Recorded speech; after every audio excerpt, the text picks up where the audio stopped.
2. 우주 생명의 푸가. 나는 천지를 창조하신 신께 나 자신을 온전히 맡기는 수밖에 없다. 그분은 먼지에서 너희 모두를 창조하셨다. 코란 40장. 모든 철학 사조들 가운데 진화에 관한 생각이야말로 가장 오랜 역사를 갖고 있다. 그런데 이러한 진화 논의가 스콜라 철학에 손발이 묶인 채 천년의 세월을 치르게 지하에서 완전히 죽어 지내야 했다. 그러던 중 다윈이 나타나 고대 그리스 사상 체계에 새로운 생명의 피를 수혈했으니 비로소 묶였던 손발의 족쇄가 풀려서 오늘에 부활할 수 있었다. 환생한 먼 조상들의 생각이 그동안 인류의 사상계를 지배해 오던 그 어떤 법칙들보다 삼라만상의 우주적 질서를 더 잘 표현할 뿐 아니라 그 질서의 의미를 우리에게 더욱더 그럴듯하게 설명해준다. 70여 세대를 이어온 우리 후손들의 고지식함과 줄기찬 맹신 그리고 미신을 오늘의 탓해본들 무슨 소용이 있겠는가. 토머스 헉슬리 1887년. 나는 지금까지 지구에 발을 붙이고 살아왔던 모든 유기 생물들이 단 하나의 어떤 원시 생물에서 유리했다고 거의 확신한다. 생명의 숨결이 최초로 불어넣어진 그 생물에서 다양한 형태의 모든 생물들이 비롯됐다고. 이러한 생명관에는 모종의 숭고함이 서려 있어 우리의 행성 지구가 불변의 중력 법칙에 따라 태양 주위를 거듭 도는 동안에 그리도 간단하기만 했던 원시 생물이 긴 진화의 과정을 밟으면서 다양한 형태의 수많은 생물종으로 변신할 수 있었다. 그 원시 유기체가 우리 지구에서 이렇게 아름답고 저렇게 놀라운 생물들로 진화할 수 있었으며 그 진화는 지금도 계속되고 있다. 찰스 다윈 종의 기원 1859년. 태양과 지구에 존재하는 원소들의 상당 부분이 별에서도 발견된다. 그러므로 성분의 관점에서 볼 때 우주는 하나의 물질 공동체를 이루고 있는 셈이다. 수많은 별들에서 발견되는 가장 흔한 원소들이 다름이 아닌 행성 지구에서의 생명 현상과 깊은 연관을 맺고 있는 수소, 나트륨, 마그네슘, 철 등이라니 물질 공동체의 신비함에 우리는 그저 놀랍기만 할 뿐이다. 그렇다면 밝게 빛나는 저 별들도 우리 태양과 같은 존재라는 추측이 가능하다. 별 하나하나도 우리 태양과 마찬가지로 자기 나름의 권속을 거느릴 것이며 중심에 자리 잡고 앉아서 자기 권속들에게 특정 에너지를 공급함으로써 저들을 생명이 서식할 터전으로 바꾸어 놓지 않았겠는가. 윌리엄 허킨스 1865년. 지구 밖의 세계에는 어떤 생물이 살고 있을까? 외계의 생명이 살고 있다면 그들은 어떤 모습일 것이며 또 무엇으로 만들어졌을까? 지상의 생물들은 모두 유기화학물, 즉 탄소 원자가 결정적 역할을 하는 복잡한 미세 구조의 유기분자들로 이루어져 있다. 생물이 생기기 이전에는 지구에도 한때 메마르고 황량했던 시기가 있었다. 그렇지만 지구는 지금 생물들로 온통 넘쳐나고 있다. 어떻게 이러한 변화가 가능했을까? 생물이 없었던 시기의 어느 날 탄소를 기본으로 하는 유기분자들이 만들어졌을 것이다. 그렇다면 최초의 생명은 그 분자들에서 어떻게 비롯될 수 있었을까? 이 최초의 유기생물이 과연 어떤 과정을 거쳐서 우리와 같이 정교하고 복잡한 구조의 생물로 진화할 수 있었단 말인가? 그리고 그 원초의 생명이 진화하여 어느 때부터인가 인식 기능을 갖추게 됨으로써 이제는 스스로의 기원을 탐구할 수 있게 됐다니 도대체 어떻게 이런 변화가 가능했단 말인가? 다른 별들 주위를 돌고 있을 수많은 외계 행성들에도 생명이 살고 있을까? 만일 살고 있다면 외계 생명도 지구에서처럼 탄소를 기본으로 하는 유기물일까? 외계 생명은 지구 생명과 얼마나 비슷하게 생겼을까? 아니면 그곳 환경에 적응하느라 우리와는 판이하게 다를까? 또 다른 무엇이 있을까? 우리가 지구 생명의 본질을 알려고 노력하고 외계 생물의 존재를 확인하려고 애쓰는 것은 실은 하나의 문제를 해결하기 위한 두 개의 방편이다. 그 질문은 바로 우리는 과연 누구란 말인가이다. 별들 사이의 강대한 암흑 속에는 기체, 티끌, 그리고 유기분자로 이루어진 성간, 구름, 즉 성간운이 떠돌아다닌다. 성간운을 전파 망원경으로 관측하면 그 안에서 수십 가지의 유기분자를 쉽게 발견할 수 있다. 성간운의 유기분자가 풍부하다는 사실은 생물의 기본 물질이 우주 어디에나 존재할 것이라는 예측을 가능케 한다. 생명의 기원과 진화는 시간만 충분히 주어진다면 하나의 우주적 필연인 것이다. 은하수 은하에 있을 수십억 개의 행성들 중에는 생명이 발붙일 수 없는 곳도 있다. 생명이 발생하다가 모두 죽어버린 곳도 있겠고 혹은 매우 간단한 형태에서 더 이상 진화하지 못한 곳도 있을 것이다. 그리고 외계 행성들 중에는 지구인보다 더 발달된 고도의 지성을 소유한 존재들이 지구 문명보다 훨씬 앞선 과학기술과 문화의 꽃을 피워낸 곳도 분명히 있을 것이다. 지구가 생명의 발생과 서식에 있어 완벽한 조건을 갖추게 된 것이 얼마나 놀라운 우연이며 지구인들에게 얼마나 큰 행운이냐고 감탄하는 소리를 우리는 주위에서 종종 듣게 된다. 적절하게 유지되는 온도, 액체 상태를 유지하는 물의 존재, 산소를 충분히 포함한 대기권 등 사람이 살아가는 데 꼭 필요한 조건들이 지구에 완벽하게 갖추어져 있는 듯하다. 하지만 이러한 감탄성 주장이 부분적으로는 원인과 결과를 혼동한 데에서 비롯된 것임을 알아둘 필요가 있다. 지구의 자연환경이 인류에게 훌륭한 조건을 제공하는 것 같이 느껴지는 이유는 모든 생물들이 지상에서 태어나서 바로 그것에서 오랫동안 성장해 왔기 때문이다. 초기 생물들 중에서 지구 환경에 잘 적응하지 못한 종들은 모두 사라져버렸다. 우리는 다행히 잘 적응할 수 있었던 유기물의 후손이다. 우리와 다른 세상에서 진화하고 적응해서 살아남은 물질들은 또한 자기네 환경을 극찬할 것임에 틀림이 없다. 지상의 모든 생물들은 서로 밀접하게 연결되어 있다. 같은 유기화학적 원리가 지상의 생물들을 지배하고 있다. 또한 그들은 오랜 세월 동안 같은 진화의 코드를 통해서 변신해 왔다. 따라서 지구의 생물학은 철저하게 제한적일 수밖에 없다. 지구 생물에게는 단 한 가지의 생물학만으로 충분하다. 생물학을 음악에 비유해 볼 때 지구 생물학은 단 성부, 단일 주제 형식의 음악만을 우리에게 들려준다는 말이다.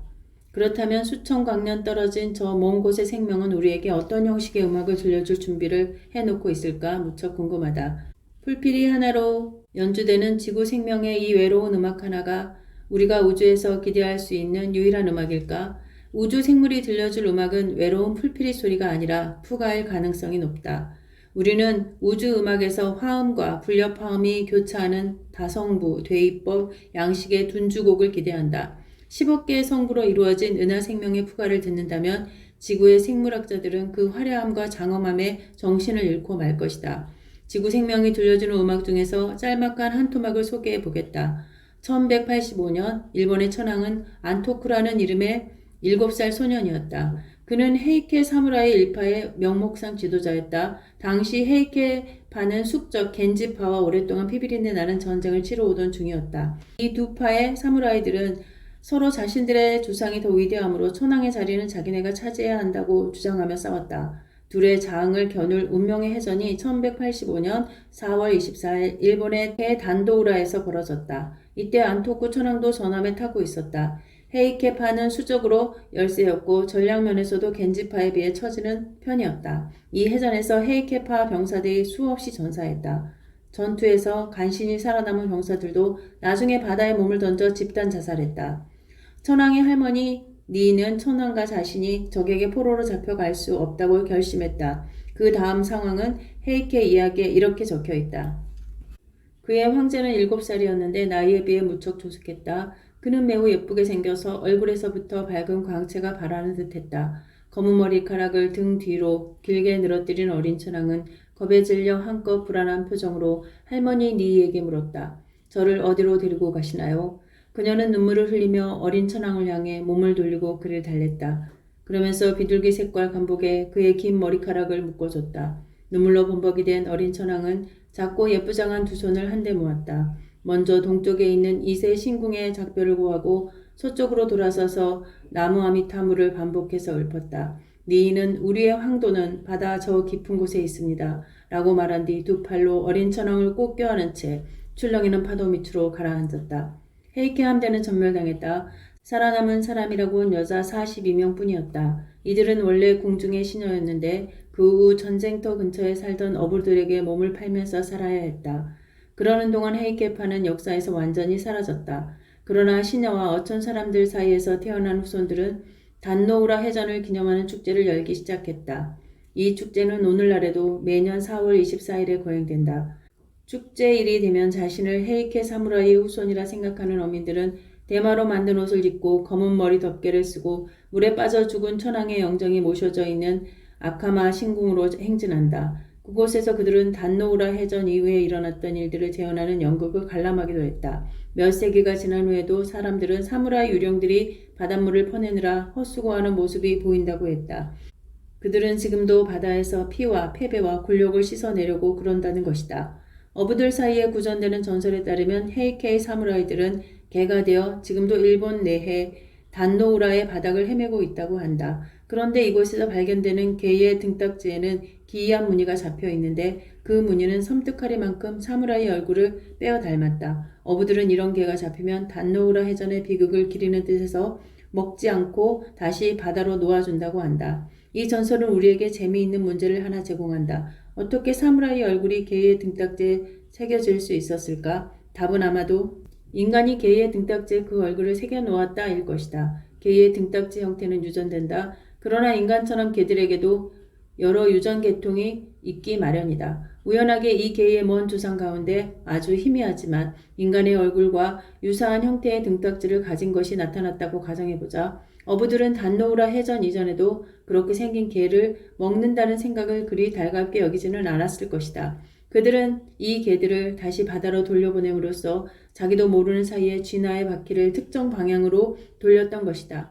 평범한 모양의 등딱지를 가진 개는 사람들에게 속속 잡아먹혀서 후손을 남기기 어려웠다. 그러나 등딱지가 조금이라도 사람의 얼굴을 닮은 개는 사람들이 다시 바다로 던져 넣은 덕분에 많은 후손을 남길 수 있었다. 개의 등딱지의 모양이 그들의 운명을 갈라놓은 셈이다. 세월이 흘러갈수록 사무라이의 얼굴과 비슷한 등딱지를 가진 개들의 생존 확률이 점점 더 높아졌다. 마침내 보통 사람이나 보통 일본 사람의 얼굴이 아니라 무섭게 찌푸린 사무라이의 옥모가 개의 등딱지에 새겨지게 된 것이다. 이것은 결코 개들이 원해서 이루어진 결과가 아니며 개의 의도와는 전혀 무관한 일이다. 도태 혹은 선택은 밖으로부터 오는 것이다. 사무라이와 더 많이 닮을수록 생존의 확률은 그만큼 더 높아졌다. 마침내 단노우라에는 엄청나게 많은 사무라이 개들이 살게 됐다. 이 과정을 우리는 인위 도태 혹은 인위 선택이라 부른다. 헤이케케의 경우 개들이 진지하게 생각하고 스스로 그 길을 택해서 그런 등딱지 모양을 만든 것이 아니었다. 그것은 어부들이 자신들도 모르는 사이에 자연 선택에 간섭한 결과인 것이다. 인간은 수천 년 동안 어떤 종의 식물과 동물은 잘 키우고 또 어떤 것들은 죽여야 할지를 신중하게 선별해왔다. 우리는 유년기 시절부터 늘 봐와서 익숙한 농장, 가축, 과일, 나무 그리고 채소 등에 둘러싸여 자란다. 그것들이 어디에서 유래됐는지 한번 생각해 본 적이 있는가? 채소는 먼 옛날에는 야생에서 자유롭게 살다가 농장의 조금은 편안한 삶에 저절로 적응한 것은 아닐까? 그렇지 않다. 진실은 우리의 예상과 아주 다르다. 그들이 가진 특성의 거의 대부분은 인간이 만든 것이다. 1만 년 전 지구상에는 젖소나 사냥개나 씨알이 굵은 옥수수 따위는 없었다. 이 동식물들의 조상은 현재의 모습과 판이하게 달랐을 것이다. 그동안 인간이 그들의 번식과 특성을 지속적으로 조작해 왔기 때문이다. 인간은 자신이 바람직하다고 여기는 특정 형질의 품종들만을 선택적으로 번식시켰다. 예를 들어 목양견이 필요하면 똑똑하고 충성스러우며 양떼를 잘 지킬 줄 아는 개를 골라 양치기에 필요한 유전 형질을 조장하는 쪽으로 키웠다. 떼를 지어 사냥하는 개는 양몰이에 많은 도움이 됐을 것이다. 엄청나게 커진 젖소의 젖은 우유와 치즈에 대한 인간의 욕심의 반영이다.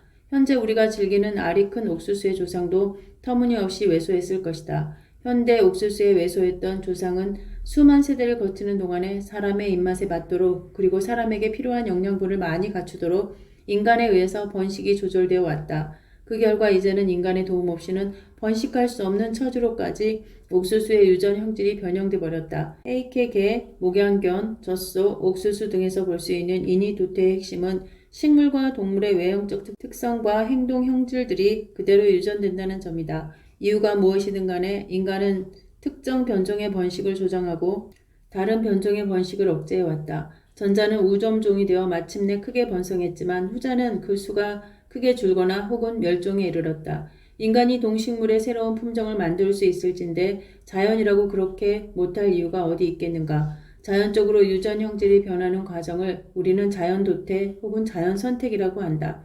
생물이 오랜 시간 동안 근본적으로 변해왔음을 우리는 화석을 통해 분명하게 알 수 있다. 그렇다고 유전 형질의 변화가 억겁의 세월을 요하는 것은 아니다. 지구의 역사에서 인류가 주인으로 군림하기 시작한 것이 극히 최근의 사건이라는 사실과 인류가 지구의 주인으로 군림하는 동안 가축이나 채소가 겪은 변화의 정도가 얼마나 컸던가를 함께 고려한다면 생물의 변이는 부정할 수 없는 현실로 우리에게 다가온다.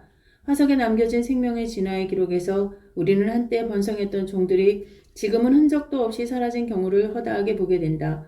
지구 역사에서 현존하는 종보다 훨씬 더 많은 수의 종들이 과거에 이미 멸종되어 버렸다. 그들은 진화라는 실험에 실패한 결과물이었다.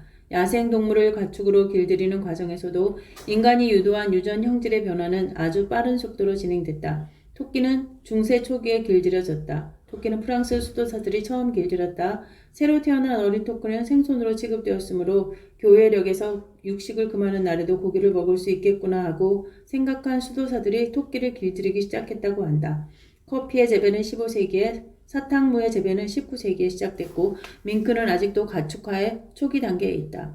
양의 경우만 보더라도 가축화 이전에는 양 한 마리가 고작 1kg의 거친 털도 채 못 만들었지만 1만 년이 안 되는 짧은 기간 동안에 고품질의 고운 털을 10 내지 20kg씩 생산해낼 수 있도록 유전 형질이 크게 변화되었다. 또 조수 한 마리가 한 수유기 동안에 생산하는 우유의 양이 처음에는 수백 세제곱미터에 불과했지만 요즘에는 수백만 세제곱미터로 그 양이 엄청나게 증가했다. 인위 도태 또는 인위 선택이 이렇게 짧은 기간에 그렇게 두드러진 변화를 초래할 수 있었다면 수십억 년이 넘는 긴 세월 동안 자연에서 진행된 자연 도태 또는 자연 선택이 가져온 변화가 어느 정도의 규모일지는 쉽게 짐작할 수 있을 것이다.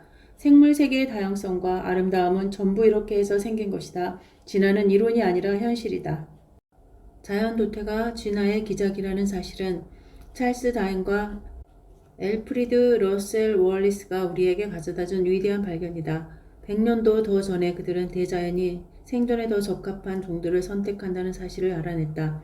다산성이야말로 자연 생물계의 특성이다. 자연은 살아남을 수 있는 개체 수보다 훨씬 더 많은 후손을 낳게 만든다. 그 많은 후손들 중에서 우연히 자연에 더 적합한 형질을 가진 개체들만 살아남게 되므로 결국 그러한 형질을 갖고 태어난 종이 선택적으로 번성하게 된다. 유전 형질의 급격한 변화를 가져오는 돌연변이는 순종을 낳는다. 그러므로 돌연변이가 진화의 동인이 된다. 수많은 돌연변이들 중에서 생존율을 증대시킬 수 있는 소수만이 선택되므로 오랜 기간에 걸쳐 생물은 하나의 형태에서 다른 형태로 서서히 변화하게 되었다. 그 결과 우리는 새로운 종의 탄생을 보게 되는 것이다. 이것이 바로 종의 기원이요 진화의 실현이다. 다윈은 종의 기원에서 이렇게 설명하고 있다. 사람이 변종을 바로 만들지는 못한다. 사람은 유기 생물들에게 삶의 새로운 조건들을 접하게 할 뿐이다. 그 후에 자연이 유기체에 작용함으로써 변이성을 발현케 한다. 그러나 인간은 자연을 통해 주어지는 변이성들을 선택할 줄 알고 변이성을 자연이 원하는 형식으로 축적하여 원하는 방향으로 몰아갈 줄 안다. 그렇게 함으로써 인간은 동물과 식물을 자신의 이익과 즐거움에 봉사하도록 할 수 있다. 인간은 선택과 축적을 위한 일련의 작업을 조직적으로 수행할 수 있고 또 품종을 개량하겠다는 구체적인 목적의식 없이 주어진 상황에 따라 인간에게 가장 유용한 것들만을 보존함으로써 같은 결과를 얻어내기도 한다. 인간이 야생동물을 길들이거나 야생식물을 재배하는 작업에서 그토록 효과적으로 작동했던 원리들이 어찌 자연에서 그대로 작동하지 않는다고 할 수 있겠는가? 자연에서는 생존 가능한 수보다 훨씬 더 많은 수의 개체들이 태어난다. 함께 경쟁하고 있는 여러 개체들에 비하여 어느 한 개체가 특정 연령대에서든 혹은 특정 계절 동안에만이든 아무리 사소한 이점이라도 일단 누릴 수 있거나 또는 그 개체가 주위의 물리적 환경에 아주 조금이라도 더 잘 적응할 수만 있다면 진화의 균형은 그 개체에게 유리한 쪽으로 기울게 마련이다. 19세기의 진화론을 가장 강력하게 옹호했으며 가장 효과적으로 전파한 토머스 헉슬리가 다음과 같이 한탄한 적이 있다. 다윈과 월리스의 저작물들은 어두운 밤에 길을 잃은 사람들에게 한 줄기의 섬광이었다. 그 섬광으로 드러난 길은 그 길이 집으로 향하고 있든 말든 무조건 따라가게 하는 그런 성격의 것이었다. 내가 종의 기원의 핵심 사상을 완전히 이해했을 때 나는 참담했다. 바보같이 왜 나는 이런 생각을 하지 못했나. 콜럼버스와 동시대를 살던 사람들도 같은 소리를 중얼거렸을 것이다. 변이성 생존을 위한 투쟁 그리고 환경 조건의 적응력과 같은 개념들은 우리 사이에 이미 충분히 알려져 있지 않았었나. 그럼에도 불구하고 다윈과 월리스가 그 밤의 어둠을 헤쳐 없앨 때까지 종의 기원으로 이르는 길이 변이성, 생존 경쟁, 환경 적응 등의 개념 안에 있다는 사실을 우리 중 그 누구도 깨닫지 못했던 것이다.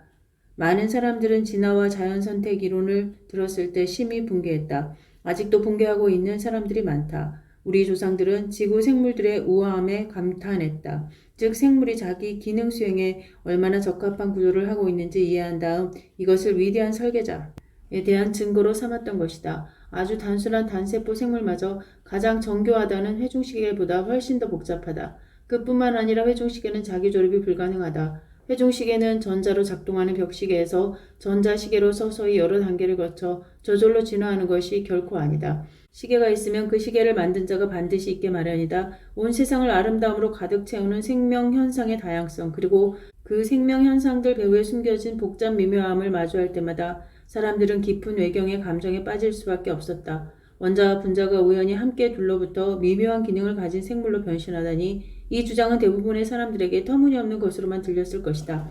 생물마다 고유의 설계대로 만들어졌다는 생각, 하나의 종이 다른 종으로 결코 변하지 않는다는 인식이 제한된 역사 기록만 접할 수 있었던 우리 조상들에게는 그들이 알고 있던 생명현상과 완전히 일치하는 견해였던 것이다. 위대한 설계자가 모든 생물을 정성들여 만들었다는 생각은 모든 자연현상의 의미와 질서를 부여했고 인간 존재의 의미를 찾아주었다. 인간은 여전히 그러한 삶의 의미를 갈망하며 현대를 살아간다. 우리가 자연스럽게 받아들이고 있으며 마음에 들어하는 설계자가 존재한다는 생각은 생물 세계에 대한 전적으로 인간적인 해석인 것이다.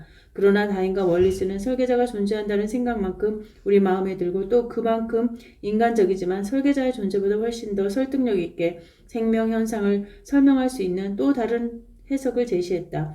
그것이 바로 자연선택이 진화의 원동력이라는 설명이었다. 자연선택은 영겁의 세월 속에서 생명의 소리를 더 아름다운 음악작품으로 조탁해왔다. 화석 기록이 위대한 설계자의 존재를 증명한다. 주장하는 사람도 있다. 설계자가 마음에 들지 않은 종은 버리고 새로 설계해서 또 다른 종을 만들었다고 생각하면 화석 기록과 설계자의 존재 사이에 생긴 모순을 화해시킬 수 있다는 것이다. 그렇지만 이러한 견해는 우리를 혼란스럽게 한다. 식물과 동물이 모두 그 나름대로 완벽하고 정교하게 만들어졌다면 이렇게 대단한 능력의 설계자가 처음부터 완전하게 의도된 다양성을 실현할 수 없어서야 어디 말이나 되겠는가. 오히려 화석 기록들은 위대한 설계자가 저지른 시행착오의 과거와 그의 미래 예측 능력에 숨어있던 한계를 적나라하게 보여주는 것이다. 이러한 한계는 위대한 설계자에게 결코 어울리는 속성이 아니다. 냉정하고 변덕스러운 기질의 설계자라면 괜찮겠지만 말이다. 1950년대 초 내가 대학생이었을 때 운이 좋게도 나는 위대한 유전학자이자 방사선이 돌연 변이를 유발시킨다는 사실을 발견한 허먼 조지프 멀러의 실험실에서 일을 할 수 있었다. 헤이케 개가 인위 도태 혹은 인위 선택의 예임을 가르쳐 준 것도 멀러였다. 유전학의 실용적 측면을 배우기 위해서 나는 두 개의 날개와 큰 눈을 가진 작고 유순한 생물인 초파리를 가지고 실험을 하면서 많은 시간을 보내야 했다. 초파리 혁명에는 검은색 몸체의 이슬을 좋아하는 생물이라는 뜻이 있다. 우리는 초파리를 1파운드, 0.47리터 우유병에 보관했다. 본래 유전자들의 재배열을 통해서 그리고 자연적 혹은 유도된 돌연 변이를 통해서 어떤 형태의 새로운 종이 출현하는지 관찰하기 위해서 두 개의 혈통을 교배시키는 실험을 하고 있었다. 암컷들로 하여금 병 안에 놓인 닭밀의 알을 낳게 한 다음 그 병에 마개를 덮어 밀폐해 두었다. 그리고 수정된 알에서 나온 애벌레가 번데기를 거쳐 성충 초파리로 우아할 때까지 꼬박 2주 동안 관찰하는 실험이었다. 어느 날 나는 새로 태어난 초파리들을 에테르로 마취한 후 저 배율의 쌍한 현미경을 통해 들여다보면서 정신없이 낙타털 붓으로 개통 분류를 하고 있었다. 놀랍게도 아주 색다른 변종이 내 눈에 들어왔다. 흰색 대신에 빨간색의 눈을 가졌다든가 목에 굵은 털이 생겼다든가 하는 식의 작은 변이가 아니었다. 그 변종은 눈에 띌 정도로 큰 날개와 털이 난 긴 더듬이를 가진 또 하나의 완전한 생물이었다. 주요한 진화론적 변이는 결코 한 세대 내에서 일어날 수 없다고 이야기해 왔던 멀러였는데 하필 그의 실험실에서 이런 일가 발생하다니 그것도 하나의 운명의 장난이거니 하고 나는 생각했다. 그래도 이것을 멀러에게 설명하는 것은 기분 내키지 않은 일이었다. 무거운 마음으로 나는 멀러 연구실을 두드렸다. 들어오세요. 입을 무언가로 가린 채로 외치는 소리가 들렸다. 들어가 보니 방은 어두웠다. 방 안에는 멀러가 사용 중인 현미경의 표면대로 비추는 작은 램프 하나만 켜져 있었다. 음침한 방에서 나는 더듬거리며 그에게 나의 발견을 설명했다. 아주 다른 종류의 파리를 발견했고 그것은 닭밀에 있는 번데기에서 우아한 것이 확실하다고 이야기했다. 그리고 멀러의 주장이 흠이 될 생각은 아니었다고 설명했다. 그가 물었다. 그것이 파리목보다 나비목에 속하는 것처럼 보이지 않던가? 램프가 아래쪽에서부터 그의 얼굴을 비추고 있었다. 내가 그의 말을 얼른 알아차리지 못하자 그가 내게 다시 물었다. 날개가 크지 않던가? 더듬과 깃털 같지 않던가? 나는 풀이 죽은 채 고개를 끄덕였다. 멀러는 머리 위쪽에 있는 전등의 스위치를 돌리며 온화하게 웃었다. 그것은 예전에도 있던 일이었다. 초파리 유전학 실험실에는 그 방의 상황에 잘 적응한 또 한 종류의 생물이 살고 있었다. 그것은 바로 초파리와 아무 관계도 없는 나방이었다. 관계가 있다면 초파리에게 준 당밀과 관계가 있었다. 실험실의 기술자가 초파리를 병에 넣기 위해서 우유병의 마개를 열었다가 다시 닫는 그 짧은 순간에 암컷 나방이 가미가제식으로 잽싸게 자신의 알을 병 속에 있던 당밀에 떨어뜨렸던 것이다. 그러므로 내가 엄청난 돌연변이를 발견한 것이 아니었다. 자연에서 일어나는 또 하나의 사랑스러운 적응 현상을 우연히 발견한 것뿐이었다. 물론 그 자체가 미세한 돌연변이와 자연 선택의 한 부산물이기는 하다. 진화의 비밀은 죽음과 시간이 있다. 환경에 불완전하게 적응한 많은 생물들의 죽음과 우연히 적응하게 된 조그마한 돌연변이를 유지하기 위한 충분한 시간 말이다. 유리한 돌연변이 형태들이 서서히 축적되기 위한 긴 시간이 바로 진화의 비밀이다. 다윈과 월리스에게 퍼부었던 그 엄청난 반대의 목소리도 적어도 일정 부분은 억겁의 영혼은 고사하고 수천 년조차 상상하기 힘들어하는 인간의 속성에서 비롯된 것이다. 단지 70년밖에 살지 못하는 생물에게 7천만 년이 도대체 무슨 의미를 갖겠는가? 그것은 100만 분의 1에 불과한 찰나일 뿐이다. 하루 종일 날개짓을 하다 가는 나비가 하루를 영혼으로 알듯이 우리 인간도 그런 식으로 살다 가는 것이다. 지구에서 일어난 진화는 어쩌면 다른 세계에서 일어나는 생명 진화의 한 가지 전형일지도 모른다. 그러나 단백질과 관련해서 일어나는 화학적 현상이나 뇌에서 이루어지는 신경학적 현상들처럼 세부적인 면을 살펴본다면 지구의 생명 현상은 은하수 은하 그 어디에서도 기대할 수 없는 지구 생명만의 고유한 특성이라고 나는 믿는다. 지구는 대략 46억 년 전에 성간 기체와 티끌이 응축된 구름 속에서 만들어졌다. 화석 기록을 통해서 우리는 최초의 생명이 대략 40억 년 전 원시 지구의 바다나 연못에서 태어났다고 알고 있다. 최초의 생물은 오늘날의 단세포 생물만도 못한 것이었다. 단세포 생물은 고도로 정교한 형태를 구비한 어엿한 생물이다. 생명의 첫걸음은 이보다 훨씬 보잘것없는 수준에서 시작했다. 원시지구 대기의 주 성분은 수소 원자를 여러 개 가진 간단한 구조의 분자들이었다. 이 분자들은 태양에서 복사된 자외선과 번개의 전기 방전을 통해서 쉽게 해리되었다. 분자에서 떨어져 나온 작은 원자와 분자들이 우연히 재결합하면서 더 복잡한 물질로 만들어졌다.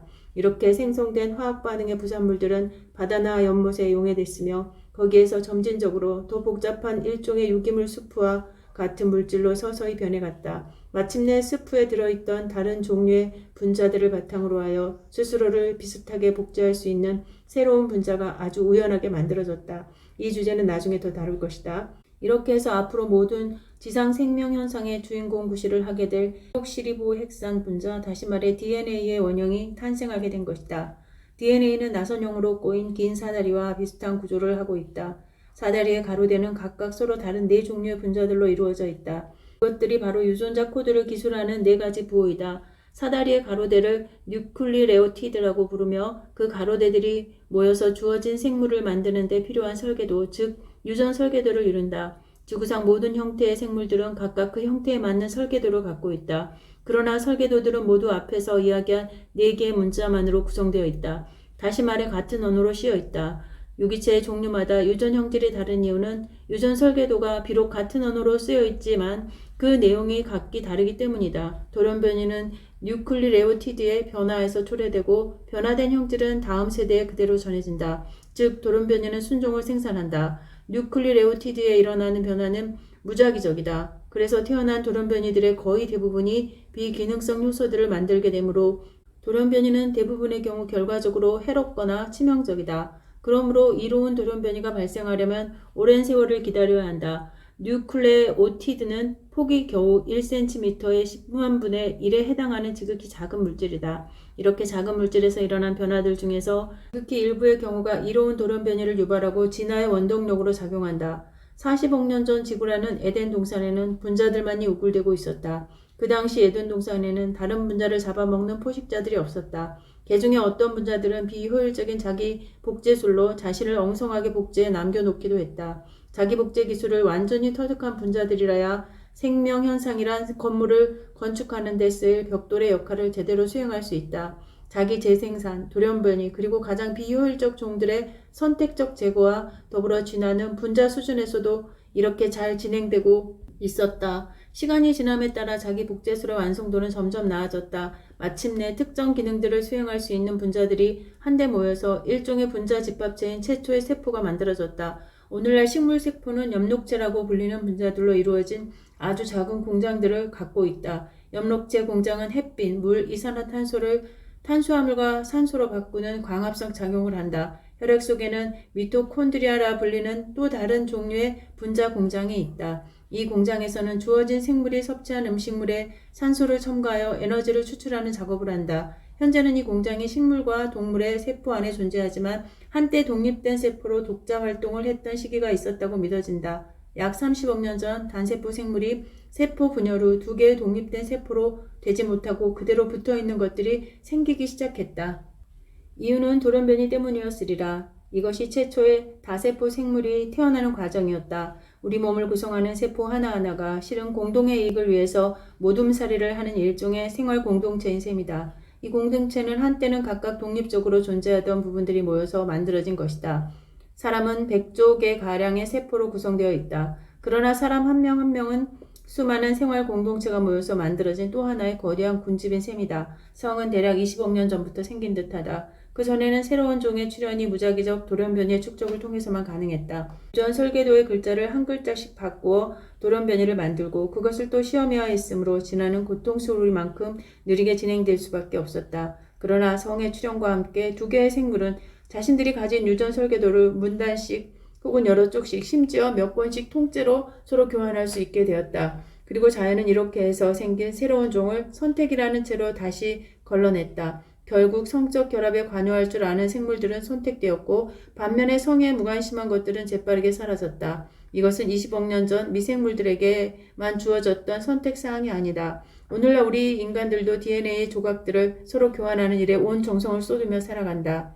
10억 년 전쯤부터 식물들이 협동작업을 통해 지구 환경을 엄청나게 변화시키기 시작했다. 그 시절 바다를 가득 메운 단순한 녹색 식물들이 산소 분자를 생산하자마자 자연히 산소가 지구 대기의 가장 흔한 구성 물질 중 하나가 되었다. 원래 원시 지구의 대기는 수소로 가득했다. 이렇게 해서 지구 대기의 성질이 근본적으로 바뀌었다. 생명 현상에 필요한 물질이 그때까지는 비생물학적 과정을 통해서 만들어졌으나 산소 대기의 출현으로 지구 생명사의 신기원이 세워진 것이다. 산소는 유기물질을 잘 분해한다. 사람은 산소를 좋아하지만 산소는 무방비의 유기물질에게는 근본적으로는 독이나 다름없다. 지구 대기가 산화력이 강한 대기로 성격이 바뀌자 생물의 역사상 최대 위기가 당시 생물들에게 닥쳐왔다. 산소의 분해력에 대처할 수 없던 생물들은 무더기로 사라져야만 했기 때문이다. 보툴리누스균이나 파상풍균과 같은 몇몇의 원시적 형태의 생물들만이 오늘날까지 간신히 살아남아 산소가 없는 환경을 골라서 그곳에서 번식해 나간다. 지구 대기의 질소는 산소보다 화학적 활성도가 많이 떨어지기 때문에 훨씬 무해한 분자들이다. 그렇지만 지구 대기의 질소가 유지되는 과정에도 생물이 크게 관여하고 있다. 지구 대기의 99%가 생물 활동에 그 기원을 두고 있다고 해도 과언이 아니다. 그러므로 파란 하늘은 생물이 만든 것이라고 주장할 수도 있는 것이다. 생명의 탄생 이후 40억 년 전에 거의 대부분 기간 동안 지구의 생명계는 바다를 가득 채우고 있던 청록계의 조류들이 지배했다. 대략 6억 년 전부터 조류의 독과점 체제에 금이 가기 시작했고 이때부터 새로운 형태의 생물들이 폭발적으로 지구에 나타났다. 이것이 바로 캄브리아기 대폭발이라고 불리는 사건이다.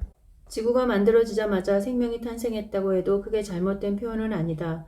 그러므로 생명의 출현은 지구와 같은 행성의 환경에서 쉽게 일어날 수 있는 화학 반응들이 필연적 결과일 것이다. 그러나 생물은 30억 년이나 되는 긴 세월을 녹조류 수준에 그대로 머물러 있어야만 했다. 지구 생명이 특화된 기관들을 갖추고 체구가 큰 유기체로 진화하기가 생명의 출현 그 자체보다 훨씬 더 어려웠던 모양이다. 그러므로 우리가 외계 행성들을 탐사하다 보면 동물이나 식물이 서식하는 곳보다 미생물의 세상을 더 흔하게 발견하게 될 것이다.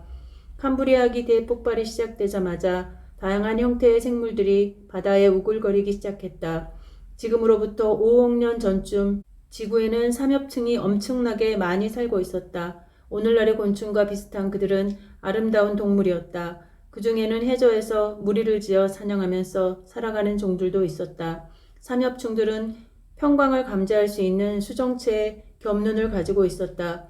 그러나 오늘날 지구에서는 살아있는 삼엽충을 찾아볼 수 없다. 이미 2억 년 전에 모두 멸종한 것 같다. 한때 지구상에 번성했던 동식물들 중에는 이렇게 완전히 사라진 예가 많이 있으며 현재 지구에서 볼 수 있는 생물들이 물론 과거에 모두 존재했던 것은 아니다.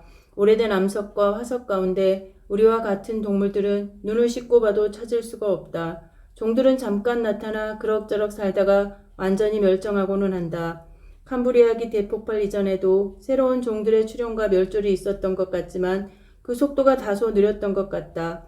이렇게 추정할 수밖에 없는 것은 부분적으로 우리가 갖고 있는 정보의 양이 먼 과거로 갈수록 점점 더 줄어들기 때문일 수도 있다. 또 지구의 초기 역사에서 딱딱한 부위를 갖춘 생물들은 흔치 않은 데다가 부드러운 부위는 여간해서 화석으로 남지 않으므로 캄브리아기 이전의 생물이 이후보다 더 적다고 느껴지는 것일지도 모른다. 그러나 캄브리아기 대폭발 이전에 새로운 종의 출현이 매우 더뎠다는 것은 거의 확실한 사실이다. 세포의 구조나 생화학적 특성 등에서 달성될 수 있는 굉장히 어려운 진화가 외적 형태까지 즉각적으로 반영되는 것은 아니다. 그러나 불행하게도 화석은 우리에게 외적 형태만 보여준다. 캄브리아기 대폭발 이후에는 환경에 놀랍도록 잘 적응하는 새로운 형태의 생물들이 숨막힐 정도로 급하게 속속 나타났다. 최초의 어류에서 최초의 척추동물로 빠르게 이어졌다. 바다에서만 살던 식물 중에 차츰 서식지를 육지로 옮기는 식물이 나타나기 시작했다. 그러면서 최초의 곤충이 태어났고 그 후손들이 땅에서 사는 육소 동물의 선구자가 됐다. 뒤이어 날개 가진 곤충이 양서류와 함께 나타났다. 페어를 닮은 양서류는 바다와 육지 양쪽에서 살 수 있었다. 그리고 지구에 최초의 나무가 등장했고 최초의 파충류가 출현해 공룡으로 진화해갔다. 그리고 포유류가 지상에 출현했다. 그 후 최초의 새와 최초의 꽃이 생겨났다. 공룡이 멸종하고 돌고래와 고래의 조상인 가장 초기의 고래류가 나타났다. 같은 시기에 원숭이, 유인원, 인간의 공동조상인 영장류가 지상의 그 모습을 드러냈다. 100만 년 전에 인간과 아주 비슷한 생물이 처음으로 나타났으며 그들이 진화함에 따라 뇌의 크기도 현저하게 커졌다. 그리고 그 후, 그러니까 지금으로부터 겨우 수백만 년 전에 최초의 인간이 나타났다. 인류의 조상이 숲에서 성장했기 때문인지 우리는 자연스럽게 숲의 친근감을 느낀다. 하늘을 향해 우뚝 서 있는 저 나무들이 얼마나 사랑스러운가. 나뭇잎들은 광합성을 하기 위해서 햇빛을 받아야 한다. 그래서 나무는 주위에 그늘을 들이움으로써 자기 주위의 생물들과 생존 경쟁을 한다.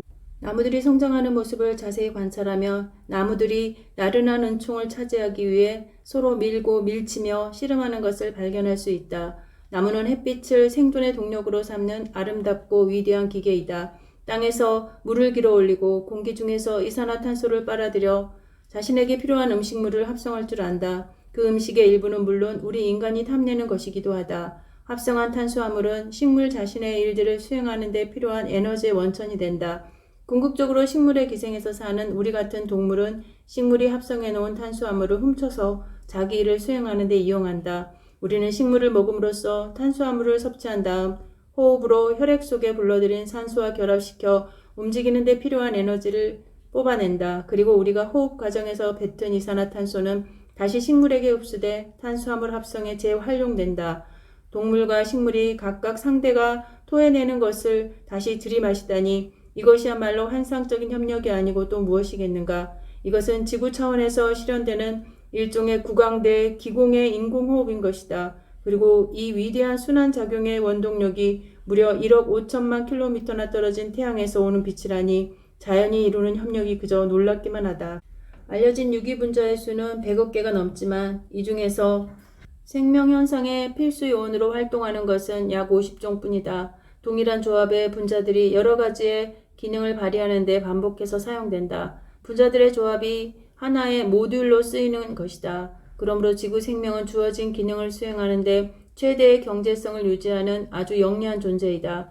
지구에서 볼 수 있는 모든 생명현상의 뿌리에는 세포의 화학 반응을 조절하는 단백질 분자와 유전 설계도를 간직한 핵산이 있다. 더욱 놀라운 사실은 본질적으로 같은 단백질 분자와 핵산 분자가 모든 동물과 식물에 공동적으로 관여한다는 점이다. 그러므로 생명기능이라는 관점에서 볼 때 참나무와 나는 동일한 재료로 만들어졌다고 해도 무리가 없다. 좀 더 먼 과거로 거슬러 올라간다면 동물인 나와 식물인 참나무의 조상은 같다. 살아있는 세포는 은하와 별의 세계만큼 복잡하고 정교한 체계를 이룬다. 세포라는 이름의 이 지극히 정교한 기구는 40억 년의 긴 세월을 걸치면서 힘들게 걸어온 진화의 결정이다. 우리가 먹는 음식물에 있는 영양분들은 세포라는 장치를 통해 그 모습과 성격이 계속해서 바뀐다. 오늘의 백혈구 세포가 엊그제 먹은 시금치 나물이라는 이야기이다. 세포는 어떻게 이 일을 수행하는가? 세포 안에는 아주 복잡하고 정교한 구조물들이 미로같이 늘어져 있는데 이것들이 세포 형태를 유지하고 한 물질을 다른 물질로 변화시키고 에너지를 저장하며 자기 복제를 준비하는 등 생명 현상에 필요한 다양한 기능을 수행한다. 세포 안에 있는 분자 덩어리들은 거의 대부분 단백질이다. 왕성하게 활동 중인 것들이 있는가 하면 대기 중인 것들도 있다. 가장 중요한 단백질은 세포 안에서 화학 반응을 조절하는 효소이다. 효소는 공장의 조립 라인에서 일하는 숙련 노동자와 같아서 자신의 맡은 바 기능을 분자 수준에서 수행한다. 예를 들어보자. 핵산의 재료 중 하나인 뉴클레오티드 구아노신 포스페이트를 만드는 과정의 네 번째 단계를 특정 단백질이 담당한다면 또 다른 단백질 분자는 세포가 필요로 하는 에너지를 생산하기 위해 당을 분해하는 과정의 11번째 단계를 책임진다는 식이다. 효소가 공장에 주어진 기능 전체를 이끌어 가는 주체는 아니다. 그 주체는 핵산이다. 효소들은 그저 핵산이라는 감독관이 보내는 지침에 따라 행동할 뿐이다. 심지어 자기 자신을 만들어내는 작업도 감독관의 지시에 따라야 가능하다. 핵산은 세포의 핵에 자리한다. 핵은 세포 왕국에서 함부로 출입할 수 없는 구중 궁궐과 같은 곳이다. 이제 세포의 핵 속을 들여다보자. 거기에서 우리는 국수 공장의 폭발 현장과 유사한 풍경을 목격하게 될 것이다. 수많은 코일과 가닥이 서로 얽히고 설켜 있는데 그것들이 DNA와 RNA라는 이름의 두 가지 핵산이다. DNA는 무엇을 해야 할지 업무 수행의 구체적 단계를 알고 있으며 그 내용을 기술하는 코드를 갖고 이에 따라 지침을 하달한다. RNA는 DNA가 하달하는 지침들을 받아서 세포의 여기저기로 전달하는 임무를 수행한다. 이들은 40억 년 전에 걸친 진화의 정수로서 세포가 또는 나무가 혹은 인간이 생명 현상을 유지하는 데 필요한 활동의 모든 정보를 자기 안에 담고 있다. 인간의 언어로 기술한다면 인간 DNA의 총 정보는 두꺼운 책 100권에 해당한다. 한술 더 떠서 DNA는 자신을 복제하는 데 필요한 정보도 모두 갖고 있다. 복제는 아주 완벽하게 이루어진다. 복제 과정에서 차이가 생기는 경우는 비록 미소한 차이라도 지극히 드물다. 그러므로 DNA는 참으로 엄청난 양과 질의 정보를 갖고 있는 셈이다. DNA는 나선 층계처럼 이중 나선의 구조를 한다. 하나의 나선 가닥을 따라 늘어서 있는 뉴클레오티드의 배열 순서가 생명의 음악을 기술하는 악보인 셈이다. 특정 임무를 수행하는 어떤 효소의 작용으로 꼬였던 두 개의 나선이 풀리기 시작하면서 각각의 나선이 상대방 나선의 뉴클레오티드 배열과 동일한 배열의 나선을 복제한다.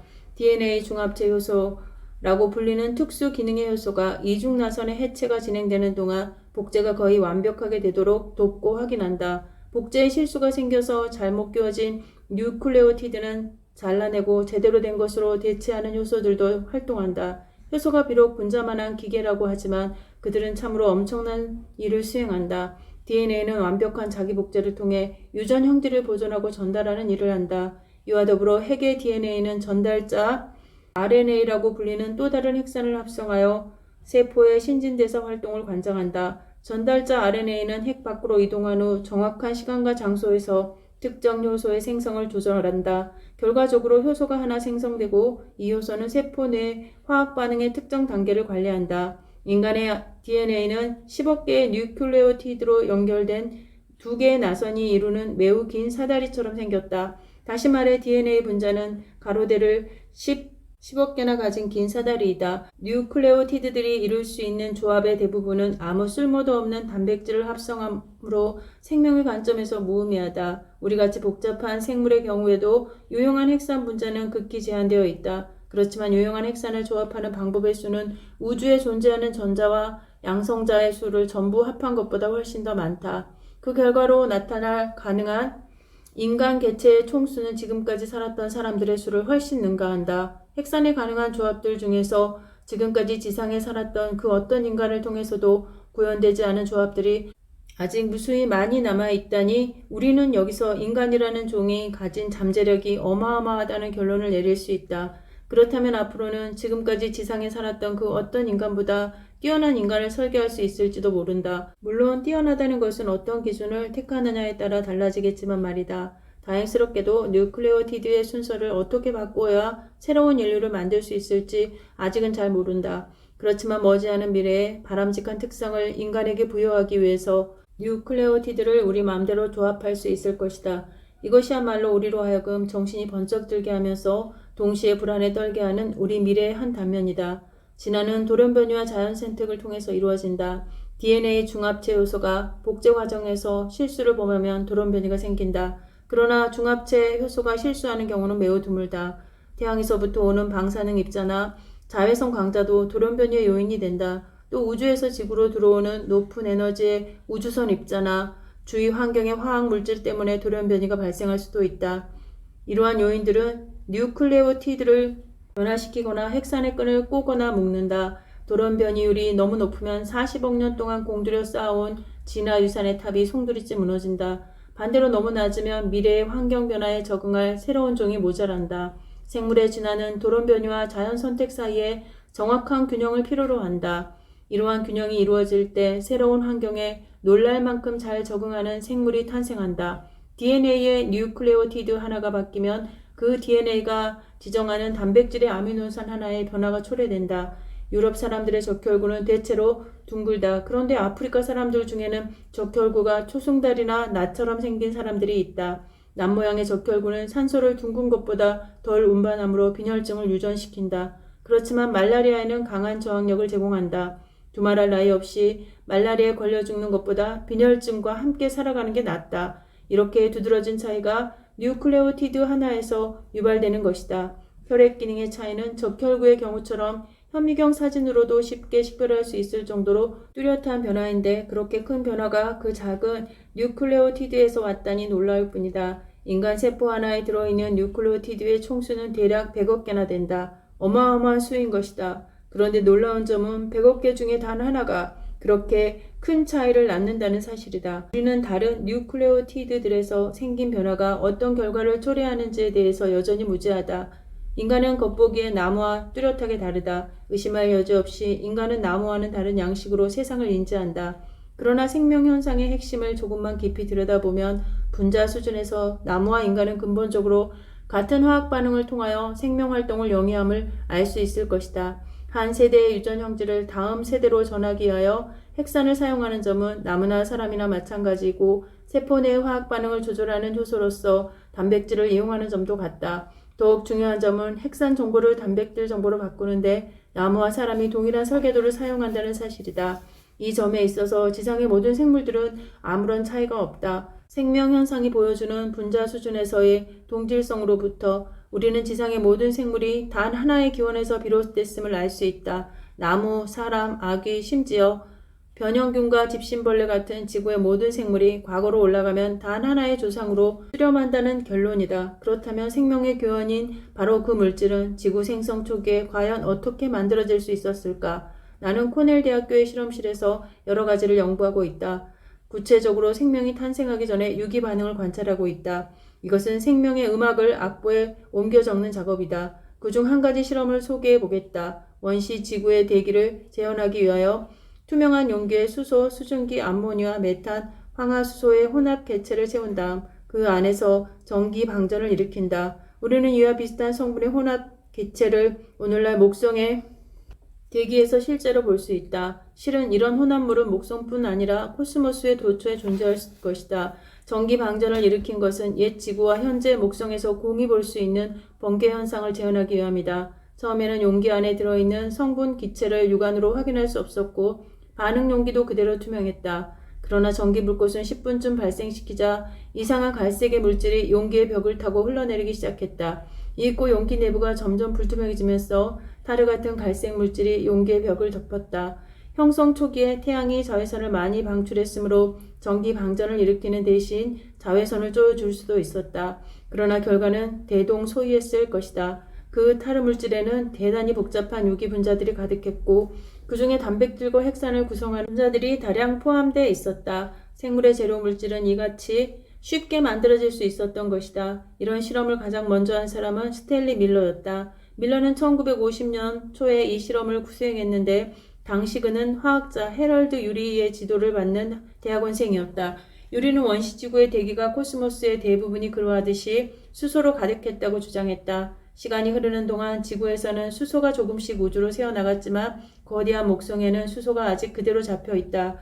유리는 지구 생명의 기원체가 수소가 지구에서 완전히 달아나기 이전에 발생했다고 강력히 주장했다. 유리가 이러한 기체의 전기 불꽃을 일으켜보자고 제안하자 누군가가 그와 같은 실험에서 도대체 무엇을 기대할 수 있는지 그에게 물었다. 유리의 대답은 바일슈타인 단 한마디였다. 바일슈타인은 독일에서 출간된 28권의 화학 총서로서 그 책에는 화학자들이 알고 있는 유기 분자들이 모두 실려 있다. 원시 지구에 있었을 가장 흔한 종류의 기체들을 모아놓고 거기에 화학 결합을 깰 수 있을 정도의 에너지를 공급하니까 생물의 기본 재료가 될 수 있는 물질들이 만들어졌다. 자외선 복사든 전기 방전이든 그 어떤 형태의 에너지라도 좋았다. 그러나 우리의 용기 안에는 생명음악의 음표만 떠돌았지 거기에서 생명음악 자체는 들을 수 없었다.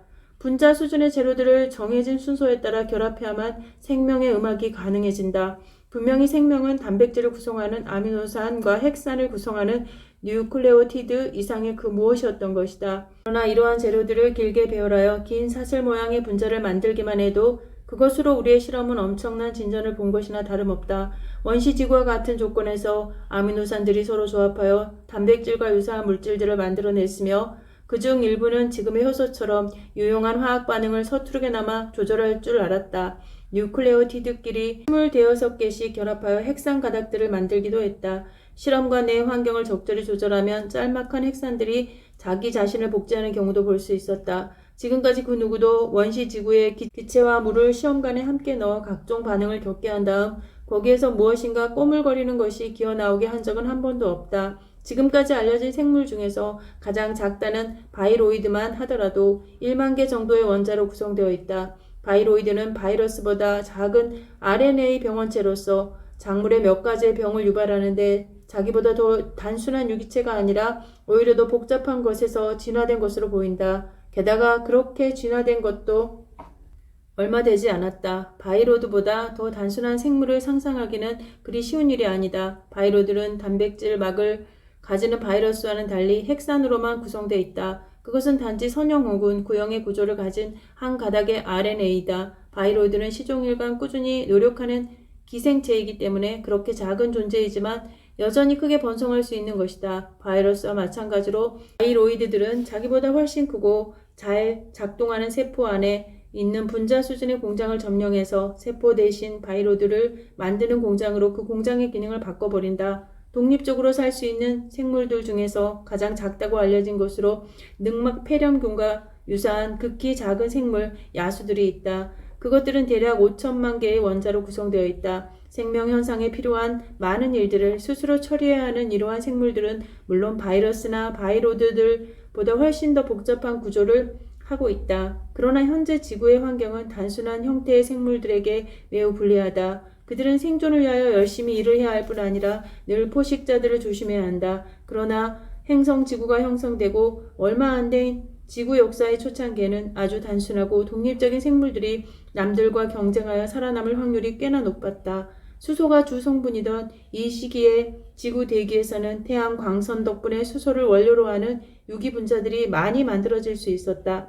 최초의 생물들은 단지 수백 개의 뉴클레오티드만으로 거의 독립된 삶을 영위할 수 있는 바이로이드와 비슷한 존재들이었을 것이다. 원자 수준에서 시작하여 그런 생물들을 만들어내는 실험은 20세기 말에 가서야 가능할 것이다. 유전기의 기원을 비롯하여 여전히 생명의 기원에 관하여 밝혀져야 할 것들이 많이 남아있기 때문이다.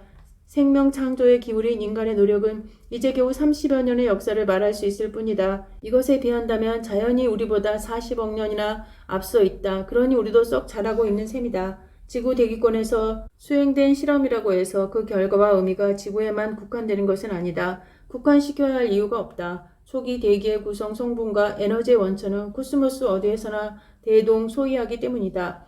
지상 실험실에서 우리가 볼 수 있었던 각종 화학 반응들이 성간운에서 관측된 유기화합물 분자들과 운석에서 발견된 아미노산들을 만들었을 수도 있으며 유사한 화학 반응들이 은하계에 있는 10억 개의 다른 세계에서도 발생했을 것이다. 그러므로 우리는 생명의 재료 물질들이 코스모스의 도처에 널려 있다고 예상할 수 있다. 우리의 눈높이를 분자 수준의 화학 반응에 맞춘다면 외계의 생명 현상도 지구의 그것과 크게 다르지 않을 수도 있다. 그렇다고 해서 외계와 지구 생물의 모습마저 서로 비슷하다고 기대하지는 말자. 지구라는 비교적 제한된 환경이 갖고 있는 동질성과 생명 현상을 지배하는 분자 생물학의 유일성에도 불구하고 지구에 사는 생물들은 엄청난 다양성을 자랑한다. 지구라는 행성 하나에서의 상황이 이러할진데 하물며 태양계를 벗어난 세계의 종과 형태에 따른 다양성은 우리의 상상을 초월할 것이다. 외계 가축과 채소는 우리에게 익숙한 지구의 그것들과는 근본에서부터 큰 차이를 드러낼 것이다.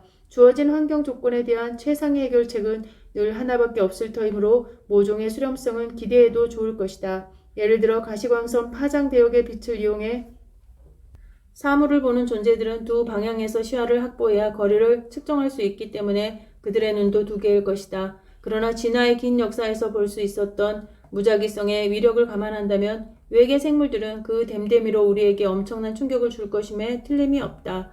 외계 생물이 구체적으로 어떤 모습일지 나는 잘 모른다. 생물의 모습에 관하여 내가 갖고 있는 정보는 지극히 제한적일 수밖에 없고 내가 갖고 있는 정보의 대부분이 지구 생물에서 얻은 것이기 때문이다. 공상과학 소설을 쓰는 작가나 예술가 중에 외계 생물의 모습을 추측하여 제시하는 이들이 많다. 나는 그들이 제시한 것을 대부분 부정적으로 본다. 내 생각에 그들은 우리가 이미 알고 있는 생물의 형태에 지나치게 집착하는 것 같다. 지구의 특정 생물이 고유의 모습을 갖게 된 데에는 저마다 그 나름의 사연이 있게 마련이다. 그리고 그 사연에는 재현되기 힘든 수많은 단계들이 숨어 있을 것이다. 나는 외계 생물이 지구의 파충류나 곤충이나 인간을 많이 닮았을 것이라고 생각하지 않는다. 초록색의 피부, 뾰족한 귀, 더듬이 같은 그런 조그마한 외관상의 차이를 첨가한다 해도 나의 부정적 관점을 바꾸지는 못할 것이다. 그러나 독자가 내게 강요한다면 완전히 다른 그 무엇인가를 상상해 볼 수는 있다. 목성 대기의 주성분은 수소, 헬륨, 메탄, 수증기, 암모니아 등이다. 이러한 분자들은 목성을 비롯한 거대 기체 행성들에서 공통적으로 볼 수 있는 기체 성분이다. 지구형 행성에서는 고체 표면이 있기 때문에 대기권의 바닥이 뚜렷하게 정해진다. 그러나 거대 기체 행성의 대기권은 바닥이 없는 심연이다. 구름 덩어리들이 떠도는 수직적으로 무한히 이루어진 고밀도의 가스층이다. 이러한 대기권에서는 우리가 실험실에서 본 것과 비슷한 각종 유기 분자들이 천국에서부터 떨어졌다는 만나같이 하늘에서 떨어져 내리고 있을 것이다. 하지만 거대 행성의 생물이 극복해야 할 그들 나름의 고충이 따로 있다. 대기는 격렬하게 난류 운동을 하고 대기권 아래쪽 깊숙한 곳은 매우 뜨겁기 때문에 거대 행성의 생물은 아래쪽으로 끌려 내려가 바짝 튀겨지는 일이 없도록 각별히 조심해야 한다. 그처럼 엄청나게 다른 환경의 행성에서도 생물이 존재할 수 있다는 점을 보여주기 위해서 나는 코넬 대학교의 동료인 셀 피터와 같이 계산을 좀 해보았다. 물론 우리는 그런 곳의 생물이 어떤 모습일지는 정확하게 알 수 없었다. 그러나 우리는 그와 같은 세계에서도 생물이 살 수 있을지를 물리학과 화학의 범주 안에서 살펴보고 싶었던 것이다. 거대 행성이라는 조건에서 살아남을 수 있는 방법은 무엇일까? 그 중에 한 가지는 튀겨지기 전에 재빨리 번식하여 후손의 일부가 상승 기류를 타고 대기권의 서늘한 상층부로 이동해 가기를 바라는 것이다. 그렇게 하려면 생물들의 덩치가 아주 작아야 할 것이다. 이러한 생물들을 우리는 추라고 부른다. 그러나 찌 같은 생물도 생각해 볼 수 있다. 일종의 커다란 수소 풍선 같은 생물이다. 그들은 헬륨보다 무거운 기체는 자신의 몸 밖으로 내보내고 몸 안은 가장 가볍고 뜨거운 수소 기체로만 채운다. 그리고 섭취한 먹이에서 얻은 에너지를 이용하여 기구 내부를 따뜻하게 유지함으로써 부력을 얻은다. 이렇게 하여 고온의 지옥으로 떨어지는 운명을 피할 수 있을 것이다. 지구에서와 마찬가지로 아래로 깊숙이 끌려 내려갈수록 점점 큰 부력을 받게 되므로 찌들은 서늘하고 안전한 대기권의 고충으로 다시 올라갈 수 있다. 찌들은 원래부터 있는 유기물질을 섭취하거나 지구의 식물들처럼 햇빛과 공기로부터 자신이 필요로 하는 유기물질을 만들 수도 있을 것이다. 찌라는 이름의 기구는 어느 정도까지는 크면 클수록 효율적일 것이다. 셀피터와 나는 일찍이 이 세상에 존재했던 어떤 고래보다 더 크고 도시만하며 그 크기가 수천 킬로미터에 달하는 엄청난 크기의 찌를 상상해 보았다. 찌는 로켓처럼 기체를 강하게 분출하여 행성 대기권의 여기저기로 이동할 수도 있다. 우리는 또한 굼뜬 찌들이 하늘에 다 들어오지도 않을 정도로 거대한 무리를 지어 떠다니는 것을 상상했다. 피부가 위장색인 것으로 보아 그들 역시 삶의 고통과 마주하고 있음을 알 수 있다. 왜냐하면 그들과 다른 생태학적 지위를 가진 존재를 그런 환경에서도 상상할 수 있기 때문이다. 바로 사냥꾼들이다. 사냥꾼은 빠른 가동성을 무기로 찌들을 잡아먹는 포식자이다. 그들은 찌를 잡아먹어 필요한 유기물질과 순수 수소를 얻는다. 추들 중에서 비교적 텅 빈 구조를 하는 것들이 먼저 찌로 진화하고 그 중에서도 스스로 움직일 수 있는 것들이 최초의 사냥꾼들로 진화했을지도 모른다. 사냥꾼의 수는 그리 많지 않을 것이다. 왜냐하면 이들이 찌를 다 먹어버린다면 사냥꾼도 멸종하기 때문이다. 물리학과 화학은 이런 형태의 생물을 허용하고 예술은 그것들의 어느 정도의 매력을 부여하겠지만 자연에게는 우리의 상상을 따라 행동해야 할 의무가 없다. 하지만 우리 은하계 안에 생물이 사는 세계가 수십억 개가 있다면 물리학과 화학의 법칙에 따라서 우리가 상상력을 발동하여 창조한 추, 찌, 사냥꾼이 살아가는 보금자리가 몇 개는 있을 것이다. 생물학은 물리학보다 역사학에 더 가깝다. 현재를 이해하려면 과거를 잘 알아야 하고 그것도 아주 세세한 부분까지 알아야만 한다. 역사학에 예결론이 없는 것처럼 생물학에도 확립된 예결론이 없다. 이유는 양쪽 모두 같다. 연구 대상들이 너무 복잡한 존재이기 때문이다. 그러나 생물학과 역사학이 우리에게 주는 교훈에도 공통점이 있다. 그것은 타자를 이해함으로써 자신을 더 잘 이해하게 된다는 것이다. 외계 생명에 관한 단 하나의 예만 연구할 수 있게 된다고 하더라도 그리고 그 하나가 아무리 미미한 수준의 것이라고 하더라도 우리의 생물학은 상상할 수 없을 정도로 확장될 것이다. 적어도 우리와 다른 생물이 가능하다는 사실은 확인할 수 있지 않겠는가? 외계 생물에 대한 탐구가 중요하다고 누구나 말하지만 우리는 외계 생명을 찾는 일이 결코 쉽지 않다는 현실적 어려움도 잘 알고 있다. 그럼에도 불구하고 외계의 생명은 우리가 추구할 궁극의 목표이다. 왜냐하면 그것이 우리 자신을 더 잘 이해할 수 있게 해줄 것임에 틀림없기 때문이다. 우리는 이제껏 지구라는 작은 세상이 들려주는 생명의 음악만 들어왔다. 이것은 우주를 가득 채운 생명들이 연주하는 푸가의 한 성부만을 들어온 셈이다. 자, 이제 저 웅장한 우주 생명의 푸가의 남은 성부들의 귀를 기울여 보자.